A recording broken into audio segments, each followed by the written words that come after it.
انتهت مباراة الأهلي وشباب بلوزداد الجزائري بالتعادل السلبي بين الأهلي وشباب بلوزداد، نتيجة إيجابية بالنسبة للنادي الأهلي بعد أداء متواضع من كلا الفريقين. المباراة تقريبا في الشوط الأول كانت محصورة بالكامل في نص الملعب، وعايز أقول لكم وباختصار كده اللي شاف المباراة زي اللي ما شافهاش. المباراة كانت قليلة جدا بدنيا وفنيا وخصوصا من لاعبي النادي الأهلي.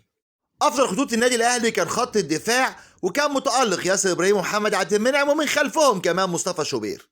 في حين ان حسين الشحات اهدر فرصه كانت كفيله انها تخرج بالنادي الاهلي فايز بمباراه. موديست ما كانش ليه وجود تقريبا. طاهر محمد طاهر ملوش حسنه تذكر في المباراه، ومعرفش بدا بيه كولر المباراه ليه.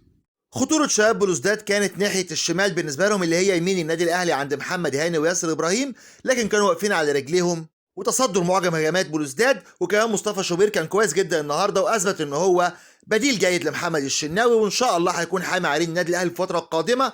لكن في تحفظ على اداء مصطفى، لازم يكون عندك ثقه في نفسك، ما تضيعش وقت بدون داعي، انت حارس النادي الاهلي.